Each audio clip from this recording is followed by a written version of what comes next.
સૌરભ રાજગુરુના સંચાલનમાં શિક્ષાપત્રી જનકલ્યાણ અભિયાન ગુજરાત યાત્રા શરૂ કરવામાં આવી છે કે જે અમદાવાદ મણિનગર શ્રી સ્વામિનારાયણ ગાદી સંસ્થાન દ્વારા આયોજિત છે।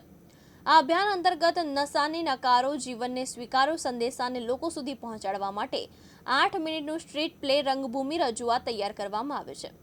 4 ઓગસ્ટથી તેમની આ ગુજરાત યાત્રાનો પ્રારંભ થયો છે અને તેઓ ગુજરાતના વિવિધ શહેરો અને ગામડાઓમાં જઈને ચોકમાં મોટાભાગની સ્કૂલોમાં જઈને આ નાટક બતાવે છે જેથી ખાસ કરીને યુવાનોમાં અને બાળકોમાં જાગૃતિ આવે। આ પહેલ ખાસ કરીને જનહિતને ધ્યાનમાં રાખીને કરાઈ છે।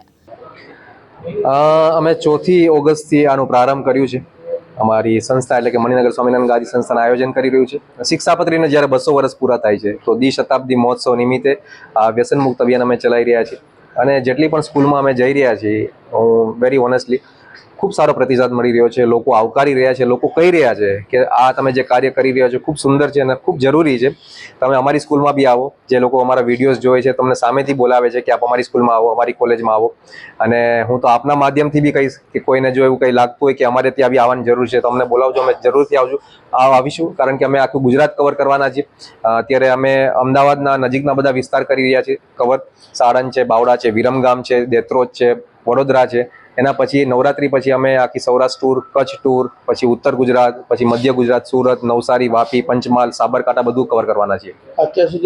અત્યારે સમજો અમારા 18 દિવસમાં લગભગ અમે 28 થી 32 એટલે 28 સ્કૂલ ને 7 કોલેજ અમે કવર કરી ચૂક્યા છીએ અને આગળ જતા તો લગભગ આંકડો ખૂબ મોટો થવાનો છે, કારણ કે હવે 4-5 નહીં, અમે 7-8 રોજની કવર કરવાના છીએ।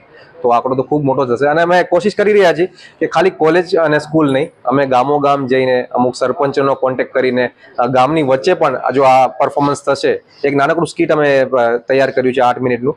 તો એ 8 મિનિટના ડ્રામામાં લોકોને જોવાની તો ખૂબ મજા આવે છે, પણ સાથે સાથે એક સારો મેસેજ મળે છે। તો એ ગામની વચ્ચે પણ અમને જો કરવાનો મોકો મળ્યો તો અમે કરીશું।